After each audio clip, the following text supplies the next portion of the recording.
മോനെവരെയും price card. എൻ്റെ പേര് മഞ്ജു. ദൈവത്തിൻ്റെ നാമത്തിന് മഹത്വം ഉണ്ടാകട്ടെ. എന്താണ് സുവിശേഷം? നമ്മൾക്ക് എല്ലാവർക്കും അറിയാവുന്നൊരു വാക്കാണിത്, സുവിശേഷം എന്നുള്ള വാക്ക്.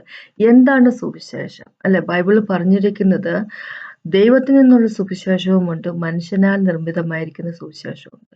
എന്താണ് സുവിശേഷം? ഇപ്പം നമ്മൾ അത് എന്താണ് സുവിശേഷം എന്ന് അറിയത്തില്ല എങ്കിൽ നമ്മൾക്ക് പ്രശ്നങ്ങളാണ്, അല്ലെ? നമ്മൾ ചതിയിൽപ്പെടാൻ ചാൻസ് ഉണ്ട്, നമ്മൾ ബോണ്ടേജിലായി പോകാൻ ചാൻസ് ഉണ്ട്. സുവിശേഷം എന്ന് പറഞ്ഞാൽ ഒരു വ്യക്തിയാണ്, യേശു ക്രിസ്തു, അല്ലെ? സുവിശേഷം ദൈവത്തിന്റെ വചനമാണ്, ദൈവത്തിന്റെ വചനം ദൈവമാണ്, അല്ലെ? യേശു ക്രിസ്തുവാണ്. അപ്പം യേശുവിനെ പറ്റിയല്ല പ്രീച്ച് ചെയ്യപ്പെടുന്നതെങ്കിൽ, നമ്മൾ അറിയുന്നത്, നമ്മൾ വിശ്വസിക്കുന്നത് യേശുവിനെ അല്ല എങ്കിൽ, യേശുവിൻ്റെ ഹൃദയമല്ല എങ്കിൽ, യേശുവിൻ്റെ വഴികൾ അല്ല എങ്കിൽ, അല്ലെ?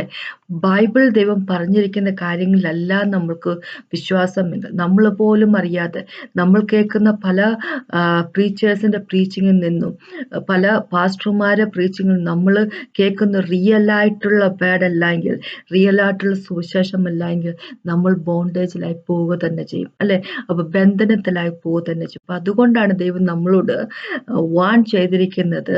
ഗലാത്യർക്കെഴുതിയ ലേഖനത്തിൽ 1-ാമത്തെ ചാപ്റ്ററിൽ ദൈവം ഇങ്ങനെ പറഞ്ഞിരിക്കുക: ദൈവത്തിൽ നിന്നുള്ളൊരു വചനമുണ്ട്, പിന്നെ സുവിശേഷമുണ്ട്, ഗോസ്പിളുണ്ട്, മാൻ മെയ്ഡ് ആയിട്ടുള്ള ഗോസ്പിളുണ്ട്. അപ്പോൾ എക്സ്ട്രീംലി കെയർഫുൾ ആയിരിക്കണം എന്ന് ദൈവം നമ്മളോട് പറഞ്ഞിരിക്കുക. അപ്പം അതിനെപ്പറ്റി എനിക്ക് സംസാരിക്കുള്ളൂ. അപ്പം നമുക്കൊന്ന് പ്രാർത്ഥിക്കാം. പ്രാർത്ഥിച്ച ശേഷം സംസാരിക്കാം. കർത്താവ് സമയത്തിന് നന്ദി പറയുന്നു, അങ്ങയുടെ സ്നേഹത്തിന് നന്ദി പറയുന്നു, ഞങ്ങളുടെ കണ്ണുകൾ തുറക്കുന്നതിനായിട്ട് നന്ദി പറയുന്നു, ഞങ്ങളുടെ വചനം ഞങ്ങൾക്ക് ഈസി ആയിട്ട് ഫ്രീ ആയിട്ട് വായിക്കാൻ തന്നിരിക്കുന്നതിനായിട്ട് നന്ദി പറയുന്നു. കർത്താവ് ലോട്ട് ഫാദർ, പലർക്കും അങ്ങയുടെ വചനം കൈകളിലില്ല കർത്താവ്. അവർക്ക് ഫ്രീ ആയിട്ട് ഞങ്ങളൊക്കെ ഉപയോഗിക്കുന്ന പോലെ കർത്താവ് ബൈബിൾ വായിക്കാനോ ഒന്നിനുള്ള അവകാശമില്ലാത്ത പല രാജ്യങ്ങളിൽ താമസിക്കുന്ന പല വ്യക്തികളുണ്ട്. പക്ഷേ ഞങ്ങൾക്ക് ഇതിനെല്ലാം ഫ്രീഡം തന്നതിനായിട്ട് നന്ദി പറയുന്നു കർത്താവെ.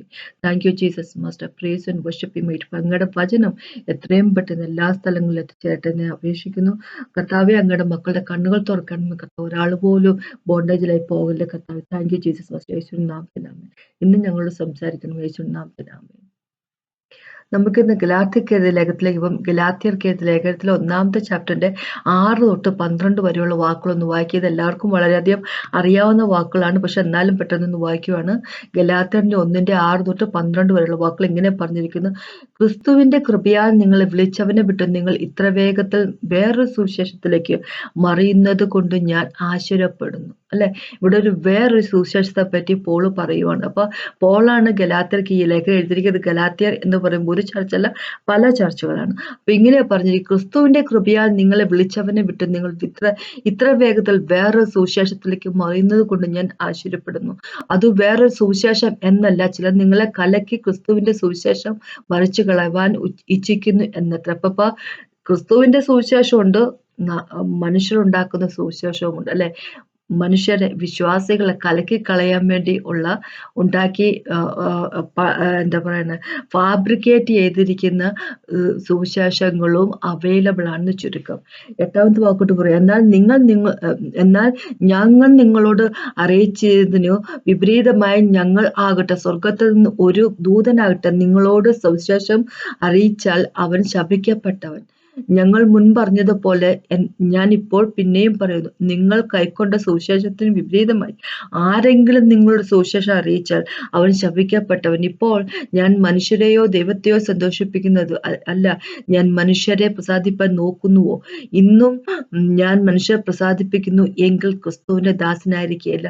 സഹോദരന്മാരെ, ഞാൻ അറിയിച്ച സുവിശേഷം മനുഷ്യമല്ല എന്നും നിങ്ങൾ ഓർപ്പിക്കുന്നു. അത് ഞാൻ മനുഷ്യരോട് പഠിച്ചിട്ടുമില്ല, യേശുക്രിസ്തുവിന്റെ വെളിപ്പാടിനാൽ അത്രേ പ്രാപിച്ചത്. അപ്പോ ഇവിടെ ഈ വാക്കുകൾ 6 തൊട്ട് 12 വരെയുള്ള 6 വാക്കുകൾ ദൈവം ഇവിടെ പറയുന്ന കാര്യം എന്താന്ന് വെച്ച് കഴിഞ്ഞാൽ, 2 തരത്തിലുള്ള സുവിശേഷം മനുഷ്യരുടെ ഇടയിൽ ഉണ്ടെന്ന് ദൈവം പറഞ്ഞിരിക്കുന്നു. 1-ാമത്തെ സുവിശേഷം ദൈവത്തിൽ നിന്ന് ഡയറക്റ്റ് ആയിട്ട് കിട്ടിയിരിക്കുന്ന സുവിശേഷം. ഇവിടെ പോൾ പറഞ്ഞ യേശുക്രിസ്തുവിന്റെ വെളിപാടിനാൽ കിട്ടിയിരിക്കുന്ന സുവിശേഷം അത് ഒരെണ്ണം. മനുഷ്യൻ സൃഷ്ടിച്ചെടുത്തിരിക്കുന്ന വേറെ സുവിശേഷം, അല്ലെ? അപ്പൊ അത് നമ്മളോട് ദൈവം പറയുക, മനുഷ്യര് എടുക്കുന്ന സുവിശേഷങ്ങൾ മനുഷ്യരുടെ താല്പര്യപ്രകാരം അവര് കൺസ്ട്രക്ട് ചെയ്ത് അവരുടെ ഇഷ്ടത്തിന് ഫിറ്റാകുന്ന രീതിയിലുള്ള സുവിശേഷവും ഉണ്ട് എന്ന ദൈവം പറഞ്ഞിരിക്കുന്നു. അപ്പോൾ നമ്മൾ കേൾക്കുന്ന സുവിശേഷം എന്താണെന്ന് നമ്മൾ അറിഞ്ഞിരിക്കണം, അല്ലെ? അപ്പോൾ കൃത്യമായിട്ടുള്ള സുവിശേഷത്തെ വിശ്വസിച്ചില്ലെങ്കിൽ നമ്മള് ബോണ്ടേജിലായി പോകും. ദൈവം നമ്മളോട് പറ്റി പറഞ്ഞിരിക്കുക എങ്ങനെയാ? ദൈവത്തിന്റെ മക്കള് പെരീഷായി പോയിരിക്കും. എങ്ങനെ വെച്ചാൽ ദൈവത്തെ പറ്റിയുള്ള അറിവില്ലാത്തത് കൊണ്ട്, അല്ലെ? അപ്പൊ അങ്ങനെ അറിവില്ലാത്ത വ്യക്തികളാകരുത് എന്ന ദൈവം നമ്മളോട് പറഞ്ഞിരിക്കുന്നു. ബോണ്ടേജുകൾ ആയി പോകരുത് എന്ന് പറഞ്ഞിരിക്കുന്നു. മനുഷ്യവർഗത്തെ, അല്ലെ, യേശുക്രിസ്തുവിൽ വിശ്വസിക്കുന്ന വ്യക്തികളെ ബോണ്ടേജിലാക്കി, പ്രത്യേകിച്ച് ബോണ്ടേജിലാക്കുന്നതിന് വേണ്ടി ഒരുപാട് പേരുണ്ട് ഈ ലോകത്തിൽ കാണുന്ന. അതുപോലെ തന്നെ പല മതങ്ങളുടെ പേരിൽ മനുഷ്യവർഗത്തെ മൊത്തം ബോണ്ടേജിലാക്കി വെച്ചിരിക്കുന്ന പിശാച് അത് ചർച്ചകളിലേക്കും അവൻ കൊണ്ടുവരാൻ അവൻ ശ്രമിച്ചുകൊണ്ടിരിക്കുന്നു. പല മടങ്ങ് അവൻ അത് വിജയിച്ചിരിക്കുന്നു, അല്ലെ? അപ്പൊ പല ആൾക്കാരുണ്ട് റോങ് ആയിട്ടുള്ള ഡോക്ടറിനുമായിട്ട് വന്നിരിക്കുന്ന ആൾക്കാർ. അപ്പൊ എന്താണ് റിയൽ ഡോക്ടർ, ഇത് റിയൽ ഗോസ്പൽ എന്നുള്ള കാര്യം നമ്മൾ മനസ്സിലാക്കിയേ പറ്റത്തുള്ളൂ, അല്ലെ? അപ്പൊ ഇനി ഒരു കാര്യം പറയട്ടെ. ഗോസ്പൽ എന്ന് പറയുമ്പോൾ നമുക്കറിയാം ഗുഡ് ന്യൂസ് എന്നൊരു വാക്കുണ്ടല്ലോ, അല്ലെ? സുവിശേഷം എന്ന് പറഞ്ഞ സുവിശേഷം, അല്ലെ? നല്ല ന്യൂസ് എന്ന് പറയും. അപ്പൊ നല്ല ന്യൂസ്, ദൈവം അയച്ചിരിക്കുന്ന നല്ല ന്യൂസ് എന്താണ്? യേശുക്രിസ്തു അല്ല വേറെ എന്താണ് നല്ല ന്യൂസ്, അല്ലെ? നമുക്കറിയാം ഗുഡ് ന്യൂസ് എന്ന് പറഞ്ഞ ഗോസ്പൽ എന്ന് പറഞ്ഞാൽ ദൈവത്തിന്റെ വചനമാണെങ്കിൽ, ദൈവത്തിന്റെ വചനം ആദ്യ വചനം ഉണ്ടായിരുന്നു, വചനം ദൈവത്തോടൊപ്പമായിരുന്നു, വചനം ദൈവമായിരുന്നു എന്ന് വെച്ച് കഴിഞ്ഞാല് ഗോസ്പൽ എന്ന് പറഞ്ഞ യേശുക്രിസ്തു തന്നെയാണ്, അല്ലെ? നമുക്കറിയാം നമ്മൾ ഒന്നാമത്തെ ചാപ്റ്റർ, റോമർക്കെഴുതിയ ലേഖനത്തിൽ ഒന്നാമത്തെ ചാപ്റ്ററിലേക്ക് പോകുമ്പോൾ ഇങ്ങനെ പറഞ്ഞിരിക്കുന്നത് 16-17 വാക്കില് എന്താ പറയാ, I am not ashamed of the gospel of God. ദൈവത്തിന്റെ ഗോസ്പലിനെ പറ്റി ഞാൻ ഒട്ടും അഷേംഡ് അല്ല. കാരണം അതില് ഗോസ്പലില് ദൈവത്തിന്റെ പവറാണ് അൺടു സാൽവേഷൻ, സാൽവേഷനിലേക്കുള്ള പവറാണ്. ആ ഗോസ്പലിൽ അത് ദൈവത്തിന്റെ റൈച്ചസ്നെസ് വെളിവാക്കപ്പെട്ടിരിക്കുന്നു എന്നാണ് ദൈവം പറഞ്ഞിരിക്കുന്നത്. അപ്പൊ എന്താണ് റൈച്ചസ്നെസ്? ദൈവത്തിന്റെ റൈച്ചസ്നെസ് എന്ന് പറയുന്നത്. അപ്പൊ അത് നമ്മള് ഒന്നാമത്തെ കൊരിന്ത്യർക്കെതിരെ ലേഖനത്തില് 30-ാമത്തെ വാക്കിലേക്ക് പോകുമ്പോൾ ദൈവം പറഞ്ഞിരിക്കുക, നമ്മൾക്കുള്ള ദൈവത്തിന്റെ റൈച്ചസ്നെസ് ആണ്, നമ്മൾക്ക് വേണ്ടി വെളിപ്പെടുത്തിയിരിക്കുന്ന ദൈവത്തിന്റെ റൈച്ചസ്നെസ് ആണ് യേശു ക്രിസ്തു. എന്ന് വെച്ച് കഴിഞ്ഞാൽ ദൈവത്തിന്റെ റൈച്ചസ്, നീതി എന്ന് പറയുന്നത് ഒരു വ്യക്തിയാണ്, ഒരു ആളാണ്, അല്ല, ആ ആളിന്റെ പേരാണ് യേശു ക്രിസ്തു. ദൈവത്തിന്റെ സ്നേഹം ഒരു പേഴ്സൺ ആണ്. ദൈവത്തിന്റെ എന്താ മേഴ്സി എന്ന് പറഞ്ഞ ഒരു പേഴ്സൺ ആണ്. ഇതേ ചാപ്റ്റർ ഒന്നാമത്തെ കൊരിന്ത്യർ 1-ാമത്തെ ചാപ്റ്റർ തന്നെ പറഞ്ഞിട്ട് ദൈവത്തിന്റെ പവർ എന്ന് പറഞ്ഞാൽ, വിജ്ഞാനം എന്ന് പറഞ്ഞാല്, സാങ്ക്ടിഫിക്കേഷൻ, റിഡംഷൻ എല്ലാം ഒരു വ്യക്തിയാണ്, അല്ലെ? ഒരു പേഴ്സൺ ആണ്. ആ പേഴ്സന്റെ പേരാണ് യേശു ക്രിസ്തു, അല്ലെ? അപ്പൊ ദൈവത്തിന്റെ ഗോസ്പൽ, ദൈവത്തിന്റെ വചനം എന്ന് പറഞ്ഞത്, വചനം മനുഷ്യന്റെ രൂപത്തിലേക്ക് വന്നാണ് യേശു ക്രിസ്തു. അപ്പൊ യേശുവിന്റെ ഹൃദയമാണ് ശരിക്കുമുള്ള വചനം എന്ന് വെച്ച് കഴിഞ്ഞാൽ, യേശുവിന്റെ വഴിയാണ് വചനം എന്ന് പറഞ്ഞാൽ, അല്ലെ? ദൈവത്തിന്റെ ഹൃദയമാണ്, ദൈവത്തിന്റെ പിതാവിന്റെ ഹൃദയം തന്റെ മകന്റെ രൂപത്തിൽ എക്സ്പ്രസ് ചെയ്ത് വെച്ചിരിക്കുക. അതാണ് വേർഡ് ഓഫ് ഗോഡ്, അല്ലെ? ഈ വേർഡ് ഓഫ് ഗോഡ് എന്ന് പറഞ്ഞാൽ നമ്മുടെ കയ്യിലുള്ളത് അത് മാത്രമല്ല വേർഡ് ഓഫ് ഗോഡ്, അല്ലെ? അത് നമ്മൾക്ക് വേണ്ടി ഈ ലോകത്തിൽ ജീവിക്കുന്നതിന് വേണ്ടി നമുക്ക് തന്നിരിക്കുന്ന വചനമാണ്. ദൈവം അത്രമാത്രമല്ല പറഞ്ഞിരിക്കുന്നത്, അത്രമാത്രമല്ല ദൈവത്തിന് പറയാനുള്ളത് ദൈവം പറഞ്ഞുകൊണ്ടിരിക്കുന്ന കാര്യം, അല്ലെ? ഇപ്പൊ നമ്മുടെ ഈ ബൈബിളിന്റെ ഫോമിലുള്ളത് അത് നമ്മുടെ ഫൗണ്ടേഷൻ മാത്രം, ജീവിതത്തിന്റെ ഫൗണ്ടേഷൻ മാത്രമാണ്, അല്ലെ? ഇനി ജോൺ തന്നെ പറഞ്ഞിട്ടുണ്ട്, യേശുക്രിസ്തു ചെയ്ത കാര്യങ്ങൾ മൊത്തം എഴുതാൻ തുടങ്ങി കഴിഞ്ഞു കഴിഞ്ഞാല് തികയത്തില്ല, ബുക്കുകളൊന്നും തികയത്തില്ല, ലോകത്ത് അത് സൂക്ഷിക്കാൻ സാധിക്കത്തില്ല. അത്രയധികം ഭൂമിയിൽ സൂക്ഷിക്കാൻ സാധിച്ചു, അത്രയധികം ദൈവം ചെയ്തിരിക്കുക, കാര്യങ്ങൾ ചെയ്തിരിക്കുക. അപ്പൊ നമ്മുടെ കയ്യിൽ ബൈബിൾ എന്നുള്ള ബൈബിളായിട്ട് നമ്മുടെ കയ്യിലുള്ളത് അത്ര മാത്രമല്ല ദൈവത്തിന്റെ പറ്റം ഉള്ളത്, അല്ലെ? അതൊരു പോർഷൻ മാത്രമാണ് നമ്മുടെ കയ്യിലുള്ളത്. നമ്മൾ അറിയേണ്ട കാര്യങ്ങൾ മാത്രം. നമ്മുടെ ജീവിതത്തിന് ഇവിടെ ഒരു പ്രോപ്പർ ആയിട്ടുള്ള ജീവിതത്തിന് വേണ്ടി, അപ്പൊ നമുക്കറിയാം രണ്ടാമത്തെ പത്രോസ് 1-ാമത്തെ ചാപ്റ്ററിൽ പറഞ്ഞിരിക്കുന്ന പോലെ നമ്മൾക്ക് ഗോഡ്ലിനെസ്സിനായിട്ടും ദൈവികപരമായിട്ടുള്ള കാര്യത്തിനായിട്ട് നമുക്ക് ജീവിതത്തിനായിട്ടുമുള്ള സകലതും ദൈവം തന്നിരിക്കുന്നു അല്ലെ എന്താ പറഞ്ഞിരിക്കുന്നത്. നമുക്ക് ഇവിടെ ഒരു പ്രോപ്പറായിട്ട് ജീവിതം ജീവിക്കാൻ ദൈവത്തിന്റെ വഴി കൂടി ജീവിക്കാനുള്ള കാര്യങ്ങൾ മൊത്തമുണ്ട് വചനത്തിൽ. അത് നമ്മുടെ ജീവിതത്തിന്റെ അടിസ്ഥാനമാണ്. സീലിംഗ് എന്ന് പറഞ്ഞാൽ എന്താണ്? ഒരു വീടിന് ഒരു അടിസ്ഥാനമുണ്ട്, ഒരു ഫൗണ്ടേഷൻ ഉണ്ട്, ഒരു സീലിംഗും ഉണ്ടല്ലോ അല്ലെ, ഒരു റൂഫ് ഒരു സീലിംഗും ഉണ്ടല്ലോ. അപ്പൊ എന്ന് പറഞ്ഞ പോലെ സീലിംഗ് എന്ന് പറഞ്ഞാൽ യേശു ക്രിസ്തുവാണ് അല്ലെ. അപ്പോ വചനം എന്ന് പറഞ്ഞാൽ യേശു ക്രിസ്തുവാണ്. അപ്പൊ വചനം യേശു ക്രിസ്തു വെളിപ്പെടുത്തി തരുന്നതാണ് വചനം അല്ലെ. യേശു ക്രിസ്തു വെളിപ്പെടുത്തി തരുന്നതാണ് ഗോസ്പൽ, ഗുഡ് ന്യൂസ് എന്ന് പറഞ്ഞാൽ അല്ലെ. ദൈവം അതുകൊണ്ട് ഈ ദൈവം യേശുക്രിസ്തു ലോകത്തിലേക്ക് വന്നതുകൊണ്ട് എന്താണ് ഉദ്ദേശിച്ചത് അല്ലെ, എന്താണ് ദൈവം ചെയ്യുന്നത്, എന്താണ് ദൈവത്തിന് മനസ്സുള്ളത്, എന്താണ് ദൈവം ചെയ്തത് ഇന്നും ചെയ്തുകൊണ്ടിരിക്കുന്നത് അല്ലെ. അപ്പൊ അതിനെപ്പറ്റി നമുക്കറിയാം. ഐസയ്യാന്റെ 61ലേക്ക് പോകുമ്പോൾ ദൈവം പറഞ്ഞിട്ടുണ്ട്. ഇവിടെ ലൂക്കോസിലെ യേശുക്രിസ്തു അത് പിന്നെയും റിപ്പീറ്റ് ആയിട്ട് പറഞ്ഞിട്ടുണ്ട് ഗോസ്പലുകളല്ലേ. അപ്പൊ ഇങ്ങനെ പറഞ്ഞേക്ക് ലൂക്കോസിന്റെ 4ന്റെ എന്താ പറയാ 18 തൊട്ട് 22 വരെയുള്ള വാക്കുകളൊന്ന് വായിക്കുവാണെങ്കിൽ കാണാൻ പറ്റും. അപ്പൊ ഇങ്ങനെ പറഞ്ഞേക്കുന്നത് യേശുക്രിസ്തു സാധാരണ ഇങ്ങനെ സിനഗോഗിലൊക്കെ പോയി പ്രീച്ച് ചെയ്യുന്ന പോലെ തന്നെ എല്ലാ പ്രാവശ്യവും അല്ലെ സാറ്റർഡേയിലൊക്കെ പോയി സംസാരിക്കുന്ന പോലെ സംസാരിക്കുമ്പോൾ ഒരു ദിവസം സംസാരിച്ചപ്പോൾ ഇങ്ങനെ പറഞ്ഞിരിക്കുന്നത് 18ാമത്തെ വാക്കുണ്ട് 4ാമത്തെ ചാപ്റ്റർ ലൂക്കോസ്. ദരിദ്രന്മാരുടെ സുവിശേഷം അറിയിപ്പൻ കർത്താവ് എന്നെ അഭിഷേകം ചെയ്യുക, അവന്റെ ആത്മാവ് എന്റെ മേൽ ഉണ്ട് അല്ലെ. The spirit of the Lord is upon me because the Lord has anointed me. അങ്ങനെയാ പറഞ്ഞിരിക്കുന്നത്. ദൈവത്തിന്റെ ആത്മാവ് എന്നിൽ ഉണ്ട് അല്ലെ. അപ്പോൺ മീ എന്ന് പറഞ്ഞ് എന്റെ എന്താ പറയാ ആത്മാവ് എന്റെ മേൽ ഉണ്ട് എന്ന് പറഞ്ഞിരിക്കുന്നത്. കാരണം എന്താ വെച്ചാല് ദൈവം എന്നെ അനോയിന്റ് ചെയ്തിരിക്കും, ഞാൻ അഭിഷിക്തനാണ്, ഞാൻ മെസ്സയാണ് എന്ന് യേശുക്രിസ്തു പറയാണ്. അപ്പൊ എന്തിനാ ഇവിടെ പറഞ്ഞിരിക്കുന്നത്? ദരിദ്രന്മാരുടെ സുവിശേഷം പറയുന്നതിന് വേണ്ടി. ദരിദ്രന്മാരുടെ സുവിശേഷം എന്ന് പറഞ്ഞ ഗുഡ് ന്യൂസ്, ദരിദ്രന്മാരുടെ ഗുഡ് ന്യൂസ് പറയുന്നതിന് വേണ്ടി. അത് ഒന്നാമത്തെ കാര്യം. ബന്ധന്മാർക്ക് വിടുതലും കുരുടന്മാർക്ക് കാഴ്ചയും പ്രസവിപ്പാനും പീഡിതന്മാരെ വിടുവിപ്പാനും കർത്താവിന്റെ പ്രസാദവശം പ്രസംഗിപ്പാനും എന്നെ അയച്ചിരിക്കുന്നു. അപ്പൊ ഇവിടെ ദൈവം പറഞ്ഞിരിക്കുവാണ്, ഇവിടെ സുവിശേഷത്തെ പറ്റി പറഞ്ഞിരിക്കുക. സുവിശേഷം വന്നിരിക്കുക ഒന്നാമത് ദരിദ്രന്മാരോട് ഗുഡ് ന്യൂസ് പറയുന്നതിന് വേണ്ടി, സുവിശേഷം പറയുന്നതിന് വേണ്ടി. ദരിദ്രന്മാരോട് പറയുന്ന ഗുഡ് ന്യൂസ് എന്തായിരിക്കും? അവരുടെ ദാരിദ്ര്യം മാറുന്നു എന്നുള്ളത് അല്ലെ, അവർക്ക് ആവശ്യത്തിനുള്ള ബ്ലെസ്സിങ് ദൈവം കൊടുക്കുന്നു എന്നുള്ള കാര്യം. ഇനി ദാരിദ്ര്യം, ബോണ്ടേജ്, പാപം അതെല്ലാം വരുന്നത് എന്താ പറയാ സിക്നെസ്, അസുഖങ്ങള് അതെല്ലാം വരുന്നത് പാപത്തിന്റെ ഭാഗമായിട്ട് വരുന്ന കാര്യങ്ങൾ, നമ്മുടെ വീണ് പോയ അവസ്ഥയുടെ ഭാഗമായിട്ടുള്ളത്. ആടത്തിന്റെ എന്താ പറയാ ഫാമിലിയിൽ അല്ലെ, ആ ആടത്തിൽ നിന്ന് വരുന്ന കാര്യങ്ങളാണ് അസുഖങ്ങള്, ദാരിദ്ര്യം, ബന്ധനങ്ങള്, പൈശാചിക ബന്ധനങ്ങള് അതെല്ലാം. പിന്നെ നമുക്കറിയാം റോമക്കത്ത് ലേഖനത്തിന് 6ാമത്തെ ചാപ്റ്ററിലേക്ക് വരുമ്പോൾ 3-4 വാക്ക് പറഞ്ഞിരിക്കുന്നത്, നമ്മള് യേശുക്രിസ്തുവിലേക്ക് സ്നാനം എടുത്തിരിക്കുന്നവര് ആ വെള്ളത്തിൽ നിന്ന് പൊങ്ങി വന്നിരിക്കും ഒരു പുതിയ ജീവിതത്തിലേക്ക് വന്ന, പഴയതെല്ലാം പോയി പുതിയതാ വന്നിരിക്കുന്നത്. വെച്ച് കഴിഞ്ഞാല് ആടത്തിന്റെ പാട്ടാടുന്നൊന്നും ഒന്നും നമ്മളെ പിന്നെ ഫോളോ ചെയ്യത്തില്ല അല്ലെ. അപ്പൊ അതിനായിട്ടാണ് ദൈവം പറഞ്ഞിരിക്കുക. അതാണ് റിയൽ ഗോസ്പൽ അല്ലെ. ബദ്ധന്മാർക്ക് വിടുതല്, കുരുടന്മാർക്ക് കാഴ്ച. അപ്പൊ കുരുടന്മാർക്ക് കാഴ്ച എന്നൊക്കെ പറയുമ്പോൾ ഫിസിക്കലി മാത്രം പറയുന്ന കാര്യമല്ല, അത് അസുഖമുള്ളവർക്ക് അസുഖം മാറ്റി കൊടുക്കുക, അത് കാര്യം.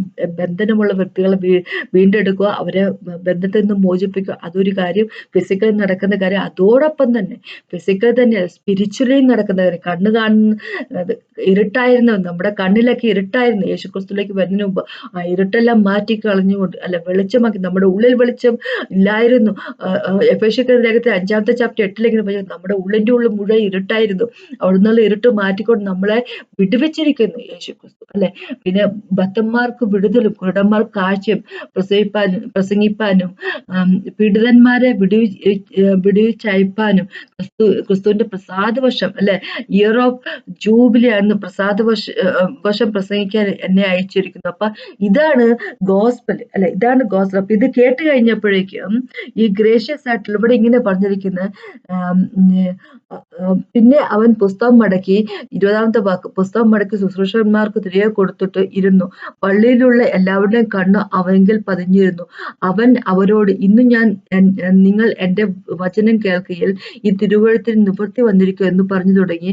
എല്ലാവരും അവനെ പുകഴ്ത്തി അവന്റെ വായിൽ നിന്ന് പുറപ്പെട്ട ലാവണ്യ വാക്കുകൾ നിമിത്തം ആശ്ചര്യപ്പെട്ടു. ലാവണ്യ വാക്കുകൾ എന്നൊക്കെ പറഞ്ഞ ഗ്രേഷ്യസ് ആയിട്ടുള്ള വാക്കുകൾ, അല്ലെ, കൈൻഡ് ആയിട്ടുള്ള മേഴ്സിഫുൾ ആയിട്ടുള്ള വാക്കുകൾ, കരുണയുള്ള വാക്കുകൾ കേട്ടിട്ട് അവർ അവനെ പുകഴ്ത്തി എന്ന് പറയും. എന്ന് വെച്ചാൽ ആശ്ചര്യപ്പെട്ടു എന്ന് പറയും. ഇപ്പൊ കരുണയുള്ള വാക്കുകൾ എന്ന് പറഞ്ഞു കഴിഞ്ഞാൽ എന്താ ഇവിടെ ഉദ്ദേശിച്ചു കഴിഞ്ഞാൽ ലാവണ്യമുള്ള വാക്കുകൾ എന്ന് ഇവിടെ എഴുതിയിരിക്കുന്നത്. കരുണയുള്ള വാക്കെന്ന് പറഞ്ഞാൽ എന്താ ഉദ്ദേശിച്ചിരിക്കുന്നത് വെച്ചാല് കുരുടന്മാർക്ക് അവർക്ക് കണ്ണിന്റെ കാഴ്ച കൊടുക്കുന്നു, അല്ലെ, കഷ്ടപ്പാടിലായിരിക്കുന്ന വ്യക്തികളെ വിടുവിക്കുന്നു, അല്ലെ, ഇരുട്ടിലായിരിക്കുന്ന വ്യക്തികളെ വെളിച്ചത്തിലേക്ക് കൊണ്ടുവരുന്നു, മരണത്തിന്റെ താഴ്വരയിലായിരുന്ന വ്യക്തികളെ ജീവിതത്തിലേക്ക് തിരിച്ചു കൊണ്ടുവരുന്നു, കഷ്ടപ്പെടുന്ന ദാരിദ്ര്യം അനുഭവിക്കുന്ന വ്യക്തികൾക്ക് കൈത്താങ്ങായിട്ട് അവർക്ക് എന്താ പറയാ അവരുടെ ദാരിദ്ര്യമെല്ലാം മാറ്റിക്കൊണ്ട് ജീവിതം അവർക്ക് കൊടുക്കുന്നു, അല്ലെ, സന്തോഷം കൊടുക്കുന്നു, ആവശ്യത്തിനുള്ള സാധനങ്ങൾ കൊടുക്കുന്നു, അത് ജീവിതത്തിലേക്ക് അവർ തിരിച്ചു കൊണ്ടുവരുന്നു. അതാണ് ഗോസ്പൽ അല്ല. ബോണ്ടേജിലായിരുന്ന എന്താ പറയാ തടങ്കലിലായിരുന്ന വ്യക്തികളെ ജീവിതത്തിലേക്ക് തിരിച്ചു കൊണ്ടുവരുന്നത്. അതാണ് ഗോസ്പൽ, അതാണ് ഗുഡ് ന്യൂസ്. സുവിശേഷം എന്ന് പറഞ്ഞാൽ അതാണ്, അല്ലെ. അതിനായിട്ടാണ് യേശു ക്രിസ്തു നമ്മളെ കൊണ്ടുവന്നത്. അപ്പൊ ഇത് മാത്രമല്ല, ഈ ലോകത്തിൽ ഫിസിക്കൽ ചെയ്യുന്ന കാര്യത്തെപ്പറ്റി മാത്രമല്ല ദൈവം പറഞ്ഞിരിക്കുന്നത്. ഈ ഗോസ്പൽ ഇതൊരു തുടക്കം മാത്രമാണ്. അത് എൻഡ് ചെയ്യുന്ന എവിടെയാന്ന് വെച്ചാല് നമ്മൾ യേശു ക്രിസ്തുവിനെ പോലെ ആയിത്തീരുമ്പോൾ, അല്ലെ. അപ്പൊ 2 കൊരിന്ത്യരുടെ 3 ചാപ്റ്ററിന്റെ 18 ഇങ്ങനെ പറഞ്ഞിരിക്കുന്നത്, 18 വാക്കിനെ പറഞ്ഞിരിക്കുന്നത്, യേശുവിലേക്ക് നമ്മൾ നോക്കും, അവന്റെ ഗ്ലോറിയിലേക്ക് നമ്മൾ നോക്കി ഇങ്ങനെ ജീവിക്കുമ്പോൾ 1 ഡിഗ്രി ഗ്ലോറിൽ അടുത്ത ഡിഗ്രി ഗ്ലോറിയിലേക്ക് നമ്മൾ ട്രാൻസ്ഫോം ചെയ്യപ്പെടും. എന്ന് വെച്ച് കഴിഞ്ഞാല് യേശുവിന്റെ ഇമേജിലേക്ക് ഹോളി സ്പിരിറ്റ് ഗോഡ് നമ്മളെ മാറ്റും, അവന്റെ സ്വരൂപത്തിലേക്ക് നമ്മളെ മാറ്റും. അപ്പൊ അവന്റെ സ്വരൂപത്തിലേക്ക് നമ്മൾ ആയിത്തീരും. അതാണ് റിയൽ ഗോസ്പൽ, അല്ലെ. അപ്പൊ നമ്മുടെ ബോണ്ടേജുകൾ, നമ്മുടെ ബന്ധനങ്ങളെല്ലാം പോയി, നമ്മുടെ എന്താ പറയാ വീണ് കിടന്ന അവസ്ഥയിൽ നിന്നല്ല ദൈവം നമ്മളെ പൊക്കിക്കൊണ്ട് വരുന്നു. നമുക്ക് ഇരുട്ടായിരുന്നവരെ കാഴ്ച കൊടുക്കുന്നു, ആത്മീയമായിട്ട് ഇരുട്ടായിരുന്ന വ്യക്തികൾക്ക് കാഴ്ച കൊടുക്കുന്നു, പുതിയ ഒരു ജീവിതമായിട്ട് നമ്മളെ മാറ്റുന്നു, അല്ലെ. അതാണ് ഗോസ്പൽ, അല്ലെ. അതാണ് റിയൽ ഗോസ്പൽ, ദൈവത്തിൽ നിന്നുള്ള റിയൽ ഗോസ്പൽ, അല്ലെ. 3 യോഹന്നാന്റെ 2 വാക്കിന് പറഞ്ഞത്, യോഹന്നാൻ 3 യോഹന്നാൻ 1 ചാപ്റ്ററിലേ ഉള്ളൂ. അതിന്റെ 2 വാക്ക് ഇങ്ങനെ ദൈവം പറഞ്ഞിരിക്കുന്നത്, പ്രിയരൻ നിന്റെ ആത്മാവ് ശുഭമായിരിക്കുന്ന പോലെ നീ സകലത്തിൽ ശുഭമായും സുഖമായും ഇരിക്കണം എന്ന് ഞാൻ പ്രാർത്ഥിക്കുക. അപ്പൊ അതാണ് റിയൽ ആയിട്ടുള്ള ഗോസ്പൽ എന്ന് പറഞ്ഞത്. സകലത്തിലും ശുഭമായിട്ടും സുഖമായിട്ടും ഇരിക്കുന്ന വ്യക്തികളായിരിക്കണം. അതാണ് ഗോസ്പൽ. അല്ലാതെ മനുഷ്യവർഗത്തെ പിന്നെയും ബന്ധനത്തിലേക്ക് കൊണ്ടുപോകുന്ന തരത്തിലുള്ളതല്ല ഗോസ്പൽ. ദൈവം നമ്മളെ, യേശുക്രിസ്തു നമ്മളെ വീണ്ടെടുത്തിരിക്കുന്ന ഫ്രീഡത്തിലേക്കാണ്, സ്വാതന്ത്ര്യത്തിലേക്കാണ് നമ്മളെ സ്വതന്ത്രരാക്കിയിട്ടാണ് നമ്മളെ വീണ്ടെടുത്തിരിക്കുന്നത്. അല്ലാതെ പിന്നെയും ബന്ധനത്തിലേക്ക് പോകുന്നതിന് വേണ്ടിയല്ല. ബന്ധനത്തിൽ മനുഷ്യരെ ആക്കി നിർത്തക്കത്തക്ക രീതിയിലുള്ള ഗോസ്പലുമായിട്ട് മനുഷ്യർ വരും. അതാ ദൈവം ഇവിടെ പറഞ്ഞിരിക്കുന്നത്. ഗലാത്യർക്കെഴുതിയ ലേഖനത്തില് 1 ചാപ്റ്റർ 6 തൊട്ട് 12 വരെയുള്ള വാക്കുകൾ വായിക്കാൻ നമുക്ക് അതാ മനസ്സിലാകുന്നത്. മനുഷ്യരെ പിന്നെ ബന്ധനത്തിലാക്കി നിർത്തുന്ന ഗോസ്പലുമായിട്ട് ഇറങ്ങി പുറപ്പെട്ടിരിക്കുന്ന ആൾക്കാരുണ്ട്. അന്നുണ്ടായിരുന്നു, പോകേണ്ട സമയത്തുണ്ടായിരുന്നു, ഇന്നുമുണ്ട്. ഇന്ന് അതിനേക്കാളൊക്കെ വളരെയധികം ഉണ്ട്, അല്ലെ. ഇന്നൊക്കെ ആകുമ്പോൾ ആരാണ് അഭിഷേകം ഉള്ളവൻ എന്നൊക്കെ അറിയാമെന്നൊക്കെ വളരെ ഡിഫിക്കൽട്ടാണ്. എന്ന് വെച്ച് കഴിഞ്ഞാൽ എന്താ ഇതുകൊണ്ട് ഉദ്ദേശിച്ചെന്ന് വെച്ച് കഴിഞ്ഞാല്, ഇപ്പം വളരെയധികം ടെക്നോളജിയും കാര്യങ്ങളൊക്കെ, അല്ലെ. യൂട്യൂബിലൊക്കെ നോക്കുമ്പോഴും നമുക്ക് കാണാൻ പറ്റും, എല്ലാം ഫേക്ക് ആയിട്ടുള്ള വീഡിയോസും എല്ലാ കാര്യങ്ങളും, അല്ലെ. നന്നായിട്ട് കുറച്ച് സംസാരിക്കാൻ അറിയാവുന്ന വ്യക്തികളാണെങ്കിൽ അവർക്ക് അഭിഷേകം ഉള്ളവരെക്കാളും വളരെയധികം സംസാരിക്കാനും കാര്യങ്ങൾ ചെയ്യാനും ഒക്കെയുള്ള പല ടെക്നോളജിയൊക്കെ ആയിട്ട് ആൾക്കാരൊക്കെ ഇങ്ങനെ ഇറങ്ങി പുറപ്പെട്ടിരിക്കുന്നത്. അപ്പോൾ ഏതാണ് കറക്റ്റ് അല്ലാത്തത് എന്ന് അറിയണമെങ്കിൽ ദൈവത്തിന്റെ ഒപ്പമായിരിക്കും, അല്ലെ. അപ്പൊ അതാ ദൈവം പറഞ്ഞിരിക്കുന്നത്. വളരെയധികം വ്യാജമായിട്ടുള്ള കാര്യങ്ങളുമായിട്ട് ആൾക്കാർ ഇറങ്ങി പുറപ്പെട്ടിട്ടുണ്ട്, അന്നുകൊണ്ട് ഇന്നുകൊണ്ട്, അല്ലെ. നമുക്കിപ്പോ ഗലാത്യൻ ചർച്ചിലൊക്കെ പ്രശ്നം എന്താന്ന് വെച്ചാൽ അവരെ തിരിച്ച് ന്യായപ്രമാണത്തിലേക്ക് തിരിച്ച് ലോയിലേക്ക് പോകാൻ വേണ്ടി ശ്രമിച്ചുകൊണ്ടിരുന്നത്. കാരണം അവരങ്ങനെ പറഞ്ഞു വഴിതെറ്റിക്കാൻ വേണ്ടി ആൾക്കാരുണ്ടായിരുന്നു, അല്ലെ. പത്രോസിനെ വരെയൊന്നും വഴിതെറ്റിക്കാൻ വേണ്ടി ശ്രമിച്ചെന്ന് വെച്ചത് വിചാരിച്ചു നോക്കി. നമുക്കറിയാം, പോൾ 2 ചാപ്റ്ററിൽ, ഗലാത്യരുടെ 2 ചാപ്റ്ററിൽ ഇങ്ങനെ പറഞ്ഞിരിക്കുന്നത്, പത്രോസ് ഒരു പ്രശ്നമില്ലായിരുന്നു നടന്നിരുന്ന പത്രോസ് പീറ്റർ താനൊരു ജൂതനായിട്ടാണ് ജനിച്ചതെങ്കിൽ പോലും ജൂതനായിട്ടാരും ജനിക്കുന്നില്ല, മനുഷ്യരായിട്ട് ജനിച്ച് ജൂത മാതാപിതാക്കള് അവര് ജൂതമതത്തിൽപ്പെട്ടവരായിരുന്നോണ്ട് അങ്ങനെ അല്ലെ. അപ്പൊ അങ്ങനെയാകുമ്പം ജീവിച്ചു പോന്നുണ്ട് ജൂത മതത്തിൽ ജൂ ആയിട്ടാണ് ജീവിച്ചു പോന്നിരുന്നെങ്കിൽ പോലും യേശുക്രിസ്തു രക്ഷയുടെ സ്വീകരിച്ച ശേഷം പിന്നെ അങ്ങനത്തെ കാര്യത്തിലൊന്നും വലിയ പ്രാധാന്യം കൊടുക്കാതെ ജാതികളുടെ ഇടയിൽ നിന്നൊക്കെ ഭക്ഷണം കഴിക്കാൻ വേണ്ടി ഒരു ബുദ്ധിമുട്ടില്ലായിരുന്ന പത്രോസ്, പക്ഷെ ആന്റിയോക്ക് ചർച്ചിൽ വന്നു കഴിഞ്ഞപ്പോ അന്ത്യോക്യ അല്ലെ ചർച്ചിൽ വന്നു കഴിഞ്ഞപ്പോഴേക്കും അവിടെ നിന്ന് എല്ലാവരുമായിട്ട് ഭക്ഷണമൊക്കെ ഒരുമിച്ചിട്ട് കഴിച്ചുകൊണ്ടിരുന്ന പത്രോസ്, പക്ഷെ ജെയിംസിന്റെ കൂട്ടത്തിൽ നിന്ന് അല്ലെ യാക്കോബ്, യേശുക്രിസ്തുവിന്റെ ഹാഫ് ബ്രദർ ആയിരുന്ന ജെയിംസ് അല്ലെ, ജെയിംസിന്റെ കൂട്ടത്തിൽ നിന്ന് ആൾക്കാർ വന്നു കഴിഞ്ഞാൽ പിന്നെ കൂടെ ഇരുന്ന് ഭക്ഷണം കഴിക്കാൻ വേണ്ടി ജാതികളുടെ ഇടയിൽ നിന്ന് രക്ഷിക്കപ്പെട്ടവരുടെ ഇടയിൽ നിന്ന് ഭക്ഷണം കഴിക്കാൻ വേണ്ടി താല്പര്യമില്ല കാണിക്കുന്നു എന്ന് വെച്ചു കഴിഞ്ഞാൽ അവിടെ ഒരു ശരിയല്ലാത്തൊരു ഗോസ്പൽ അല്ലെ. എല്ലാവരെയും ദൈവം വിടുവിച്ചതാണ് അല്ലെ. അവിടെ ജാതിയെന്നോ എന്താ ജൂതനെന്നോ അങ്ങനെ ആണെന്നോ പെടുന്നോ ഒന്നും ഒരു വ്യത്യാസമില്ല ദൈവത്തെ സംബന്ധിച്ചിടത്തോളം അല്ലെ. അങ്ങനെ അല്ലാതെ ഒരു പുതിയ തരത്തിലുള്ള ഗോസ്പൽ അല്ലെ. ജൂതന്മാർക്ക് സെപ്പറേറ്റ് ആയിട്ടുള്ളത്, ജാതികൾക്ക് സെപ്പറേറ്റ് ആയിട്ടുള്ളത്, ജൂതന്മാരെ പോലെ സാൽവേഷൻ കിട്ടണമെങ്കിൽ സർക്കംസിഷന്റെ ആവശ്യമുണ്ട് എന്ന് പറയുന്ന തരത്തിലുള്ള ഗോസ്പൽ, അങ്ങനെ പലതരത്തിലുള്ള ഗോസ്പലുകൾ അല്ലെ. അങ്ങനെ പലതരത്തിലുള്ള ഗോസ്പൽ ഇന്ന് നമ്മുടെ ഇടയിലാണെങ്കിൽ നീ ഇത്രയും മണി കൊടുത്തില്ലെങ്കിൽ നിന്നെ ദൈവം അനുഗ്രഹിക്കത്തില്ലെന്നും നിന്റെ ജീവിതത്തിൽ ഭയങ്കര ബോണ്ടേജുള്ള ഭയങ്കര പോരാട്ടമാണെന്നും അല്ലെ പറഞ്ഞു പഠിപ്പിക്കുന്ന ഒരു കൂട്ടം പാസ്റ്റർമാര്. പാസ്റ്റർ പറയുന്നതിന്റെ അപ്പുറത്തേക്ക് അങ്ങോട്ടും ഇങ്ങോട്ടും ചലിക്കരുത് പറഞ്ഞു നടക്കുന്ന പഠിപ്പിക്കുന്ന പാസ്റ്റർമാര്. പാസ്റ്ററിന് മാത്രമേ കാര്യങ്ങൾ അറിയത്തുള്ളൂ, ബാക്കി ആർക്കും ബൈബിൾ വായിച്ച് ഒരു കാര്യം മനസ്സിലാകത്തില്ലെന്ന് പറഞ്ഞ് പഠിപ്പിക്കുന്ന തരത്തിലുള്ള രീതിയിലുള്ള ടീച്ചിങ് ആയിട്ട് നടക്കുന്ന കുറേയധികം പാസ്റ്റർമാർ. അപ്പൊ അങ്ങനെ പലതരത്തിലും മനുഷ്യരെ ഇങ്ങനെ ബോണ്ടേജിലായിട്ട് ബന്ധനത്തിലാക്കി വെച്ചുകൊണ്ട് വെക്കാൻ വേണ്ടി പിശാച് അവന്റെ ടീം ഇറങ്ങിയിട്ടുണ്ട്. അത്രയൊന്ന് വിചാരിച്ചാൽ മതി അല്ലെ. യേശുക്രിസ്തുവിനെ പറ്റി അല്ല പഠിപ്പിക്കുന്നതെങ്കിൽ, ഇനി അതൊക്കെ പോട്ടെ, യേശുക്രിസ്തുവിനെ പറ്റി പഠിപ്പിക്കുന്നത് അല്ലാത്ത രീതിയിലുള്ള പഠിപ്പിക്കലോട് ഇപ്പോഴുണ്ട്. ഇപ്പൊ എന്താ പറയുക, ബ്ലെസ്സിങ്ങിന് മാത്രം പറ്റി പഠിപ്പിക്കുന്ന എത്രയോ ചർച്ചകളുണ്ട്. ബ്ലെസ്സിങ് മാത്രം അല്ലെ. ദൈവത്തിന്റെ പ്യൂരിറ്റിയെ പറ്റിയോ ദൈവത്തിന്റെ ഹോളിനെസിനെ പറ്റിയോ പരിശുദ്ധിയെ പറ്റിയോ അതുപോലത്തെ പരിശുദ്ധമായിട്ടൊരു ജീവിതം നയിക്കണം എന്ന് പറഞ്ഞ് പഠിപ്പിക്കാതിരിക്കുന്ന എത്രയോ ചർച്ചകളുണ്ട്. സ്നേഹത്തിന്റെ പേരിൽ അല്ല, ദൈവം സ്നേഹമാണല്ലോ എന്നും പറഞ്ഞിട്ട് എന്തിനേ അങ്ങ് അംഗീകരിക്കുന്ന രീതിയിൽ ഏത് തരത്തിലുള്ള കാര്യങ്ങളും അല്ലെ, നമ്മൾ അവരെ ഒന്ന് ഒഫൻഡ് ചെയ്യരുത്, അവര് പൊളിറ്റിക്കലി അവരെ നമ്മൾ കറക്റ്റായിട്ട് നിൽക്കണം എന്ന് പറയുന്ന അങ്ങനത്തെ ഒരു ടൈപ്പ് ഓഫ് പഠിപ്പിക്കൽ നടത്തുന്ന ചർച്ചകൾ എത്രയോ ചർച്ചകളുണ്ട് അല്ലെ. സ്നേഹത്തിന്റെ പേരില് ദൈവസ്നേഹത്തിന്റെ പേരിൽ എന്ത് തരത്തിലുള്ള പാപം അംഗീകരിച്ചു കൊടുക്കുന്ന എത്രയോ ചർച്ചകളുണ്ട്.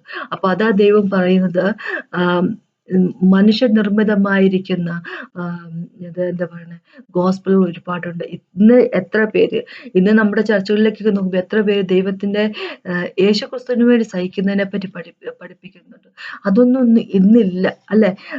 ആദ്യത്തെ ജനറേഷനിൽപ്പെട്ട ക്രിസ്ത്യൻസിന് ഈസി ആയിരുന്നു യേശുക്രിസ്തുവിന് വേണ്ടി മരിക്കുന്നതിനൊക്കെ വേണ്ടി. അവര് എന്താ പറയാ മാർട്ടിയറായി തീരുന്നതിന് വേണ്ടി, രക്തസാക്ഷികളായി തീരുന്നതിന് വേണ്ടി ഈസി ആയിരുന്നു അവർക്ക് അല്ലെ. പക്ഷെ ഇന്ന് ആരെങ്കിലും ഒക്കെ യേശുക്രിസ്തുവിനോട് വേണ്ടി രക്തസാക്ഷികളാകാൻ വേണ്ടി അവർ തയ്യാറാകുമോ അല്ലെ.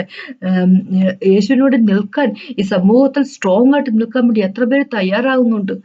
അതിന്റെ പ്രശ്നം എന്താ വെച്ചാല് വാട്ടർ ഡൗൺ ആയിട്ടുള്ള ഗോസ്പലുകളാണ് ഇന്ന് കേൾക്കുന്നത്. ദൈവത്തിൽ നിന്നല്ലാത്ത ഗോസ്പലുകളാണ് പലതും നമ്മൾ കേട്ടുകൊണ്ടിരിക്കുന്നത്. അപ്പൊ അതിന്റെ പ്രശ്നമാണ് വരുന്നത്. യേശുവിനെ പറ്റി അല്ലാതെ വേറെ പല കാര്യങ്ങളും നമ്മളെ പറഞ്ഞ് പഠിപ്പിക്കുന്നത്. അപ്പൊ ദൈവം ഇവിടെ പറയുന്നത് വെച്ചാല് വളരെയധികം കെയർഫുൾ ആയിരിക്കുക എന്നാ പറഞ്ഞിരിക്കുന്നത്. ഗോസ്പല് സാൽവേഷന് വേണ്ടി മാത്രം, സാൽവേഷൻ എന്നല്ല, ഈ നമ്മൾ ആദ്യം യേശുക്രിസ്തുവിനെ രക്ഷകനായിട്ട് സ്വീകരിക്കുന്നതിന് വേണ്ടി മാത്രം പറയുന്ന ഒരു കാര്യമില്ല. നമ്മുടെ ജീവനിൽ ഉറച്ച് നിൽക്കേണ്ടത് ഗോസ്പലാണ്. എന്ന് വെച്ചാൽ ദൈവത്തിന്റെ വചനത്തിലാണ്. ചുരുക്കം കൊരിന്ത്യന്റെ 1 കൊരിന്ത്യർ 15 ചാപ്റ്ററിന്റെ 1-2 വാക്കുകൾ അങ്ങനെ പറഞ്ഞിരിക്കുന്നത്. യേശുവിലായിരിക്കണം ജീവിതം അല്ലെ. അപ്പൊ അതിനായിട്ടുള്ളതാണ് ദൈവത്തിന്റെ വചനം എന്ന് പറഞ്ഞപ്പോ, അതുകൊണ്ട് തന്നെ മറ്റുള്ളവർ നമ്മളെ കബളിപ്പിക്കാനോ ചതിയിൽ പെടുത്താനോ ഇടവരുത്തരുത്. അതാ ദൈവം നമ്മൾ പറഞ്ഞ ചതിയിലായി പോകാൻ ഇടവരുത്തരുത്. അതിനുവേണ്ടി വചനം അറിയുന്ന വ്യക്തികളായിരിക്കണം. അപ്പൊ അതിനെ ദൈവം നമ്മോട് പറഞ്ഞിരിക്കുന്നത് ദൈവമായിട്ട് ടൈം സ്പെൻഡ് ചെയ്യുക. പാസ്റ്റർ പറയുന്നത് മാത്രം കേട്ടുകൊണ്ടിരിക്കുന്ന ഒരു വ്യക്തികളായിരിക്കരുത്. നമ്മൾ ദൈവവുമായിട്ട് ഒരു ആഴത്തിലുള്ള ബന്ധം ഉണ്ടാകട്ടെ. നമ്മൾ ദൈവവുമായിട്ട് ടൈം സ്പെൻഡ് ചെയ്യുന്ന വ്യക്തികളായിരിക്കട്ടെ. ഒരുപാട് വചനം വായിക്കുന്ന വ്യക്തികളായിരിക്കട്ടെ.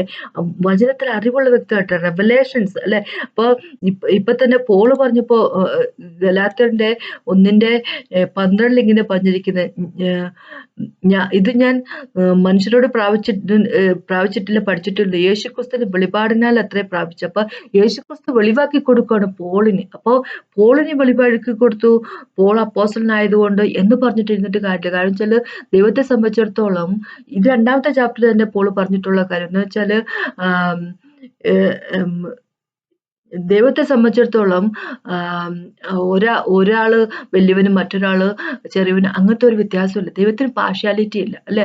മുഖം നോക്കാതെ പ്രവർത്തിക്കുന്ന വ്യക്തിയാണ് ദൈവം. എന്ന് വെച്ചാൽ ആരോടും പാർഷ്യാലിറ്റി ഇല്ല. ഒരു തിരിച്ചു തീരുമാനമില്ല ദൈവത്തിന്. വലിയ പാസ്റ്റർമാരാന്ന് പറഞ്ഞുകൊണ്ട് പാസ്റ്റർമാരോട് വലിയ കാര്യത്തിൽ ദൈവം ഇരിക്കുന്നു, സഭയിലുള്ള വ്യക്തിയോട് വേറൊരു രീതിയിൽ ദൈവം പെരുമാറുന്നു. അതൊക്കെ മനുഷ്യനാണ്.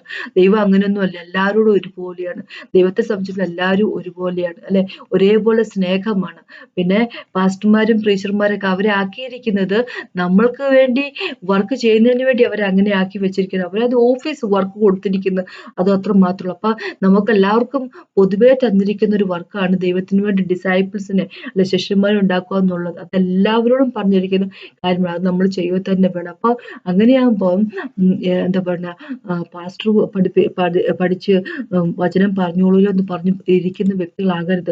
യേശുവുമായിട്ട് നമ്മളൊരു ഗാഢമായിട്ടുള്ള ബന്ധത്തിലായിരിക്കുക. എന്നും വചനം വായിക്കുക. രാവിലെയും വൈകുന്നേരം വചനം വായിക്കുക. ദൈവത്തിൻ്റെ ഒപ്പം ഇരുന്ന് ദൈവത്തെ ആരാധിച്ചുകൊണ്ട് ടൈം സ്പെൻഡ് ചെയ്തുകൊണ്ട് അല്ലെ ഒരു കൂട്ടായ്മയിലായിട്ട് നമ്മൾ പോകും. ദൈവത്തിലായിക്കൊണ്ട് നമ്മൾ പോകും. നമ്മളൊരു പേഴ്സണലായിട്ട് റിലേഷൻഷിപ്പ് വേണം. പേഴ്സണലായിട്ടൊരു പ്രേയർ ടൈം വേണം. നമ്മൾ എല്ലാവരുടെയും കൂടെ പ്രാർത്ഥിക്കുന്നത് കൊള്ളാം, ചർച്ചിൽ വർഷിപ്പ് ചെയ്യുന്നത് കൊള്ളാം, ദൈവത്തില് ചർച്ചിൽ പോകുന്നത് അത്യധികം കൊള്ളാവുന്ന കാര്യം. പക്ഷേ അതിനേക്കാളൊരു ഉപരിയായിട്ട് നമ്മള് പേഴ്സണലായിട്ട് നമ്മള് സ്വന്തമായിട്ട് സമയം സ്പെൻഡ് ചെയ്യണം. ദൈവമായിട്ട് യേശുക്രിസ്തുവായിട്ട് സമയം സ്പെൻഡ് ചെയ്യണം. വചനത്തിൽ ആഴമായിട്ട് നമ്മൾക്ക് അറിവുള്ള വ്യക്തികളായിരിക്കണം. അങ്ങനെ ദൈവത്തിലായിരിക്കുന്ന വ്യക്തികളായിരിക്കണം. അപ്പൊ അങ്ങനെയാകുമ്പോൾ ഇതുപോലെയുള്ള ഗോസ്പലുകൾ പറയും, മനുഷ്യ നിർമ്മിതമായിരിക്കുന്ന ഗോസ്പലുകൾ പറഞ്ഞ ആൾക്കാർ വരുമ്പോൾ അതിൽ നിന്നെല്ലാം നമ്മൾക്ക് വേറിട്ട് നിൽക്കാൻ വേണ്ടി നമുക്ക് സാധിക്കും അല്ലെ. കാരണം നമുക്ക് വചനം അറിയാം. അതുകൊണ്ട് തന്നെ കൊളോഷ്യർക്ക് ലേഖനത്തിൽ 3ാമത്തെ ചാപ്റ്റർ ദൈവം പറഞ്ഞിരിക്കുന്നത് നമ്മുടെ ഉള്ളിൻ്റെ ഉള്ളിൽ റിച്ചായിട്ട് വചനം എന്താ പറയുക ഫില്ല് ചെയ്തിരിക്കണം എന്ന് ദൈവം നമ്മളോട് പറഞ്ഞിരിക്കുന്നതിൻ്റെ കാര്യം അതാ. അപ്പോൾ മറ്റുള്ളവർ റോങ് ആയിട്ട് പറയുന്നത് നമുക്ക് പെട്ടെന്ന് തന്നെ മനസ്സിലാക്കാൻ പറ്റില്ല. ഹോളി സ്പിരിറ്റ് ഗോഡ് ഹെൽപ്പ് ചെയ്തതിന് ചെയ്യും. ഹോളി സ്പിരിറ്റ് ഗോഡ് യേശുവിനെ റിവീൽ ചെയ്യുമ്പോൾ ആണ്. അപ്പോൾ റിവീൽ ചെയ്യുന്ന വചനം വഴിയാണ്. വചനം അറിയുന്ന വ്യക്തികളായിരിക്കുക. ദൈവമായിട്ട് ടൈം സ്പെൻഡ് ചെയ്യുന്ന വ്യക്തികളായിരിക്കുക. വചനം നന്നായിട്ട് വായിക്കുന്ന വ്യക്തികളായിരിക്കുക. അപ്പോൾ അതിനെപ്പറ്റി എനിക്ക് പറയാനുള്ള പോകുന്നു. പ്രാർത്ഥിക്കും. ശേഷം നിർത്താം. കർത്താവ് സമയത്തായിട്ട് നന്ദി പറയും. Thank you Jesus master. അങ്ങയുടെ വചനത്തിനായിട്ട് അങ്ങയുടെ സ്നേഹത്തിനായിട്ട് നന്ദി പറയുന്നു കർത്താവ്. Thank you Jesus master. കർത്താവെ വചനം നന്നായിട്ട് അറിയുന്ന വ്യക്തികളായിരിക്കട്ടെ. അങ്ങയിൽ നിന്നുള്ള റെവലേഷൻസ് കിട്ടുന്ന വ്യക്തികളായിരിക്കട്ടെ. സ്പിരിറ്റ് ഓഫ് റെവലേഷനും വിസ്റ്റവും ഞങ്ങൾക്ക് തരുന്ന അപേക്ഷിക്കുന്ന യേശുവിന്റെ നാമത്തിനാണ്. Thank you Jesus master. ഒരു വിധത്തിലുള്ള റോങ് ആയിട്ടുള്ള ഡോക്ടറിലോ ഗോസ്പലിലോ വെച്ചിട്ട് പെടാതിരിക്കട്ടെ കർത്താവ് യേശുവിന്റെ നാമത്തിനാണ്. Thank you Jesus master. അനുഗ്രഹിച്ചിട്ട് നന്ദി യേശുവിന്റെ നാമത്തിന്. ആമേൻ. കേട്ടെന്ന് ദൈവത്തെ മാത്രം ഉണ്ടാകട്ടെ.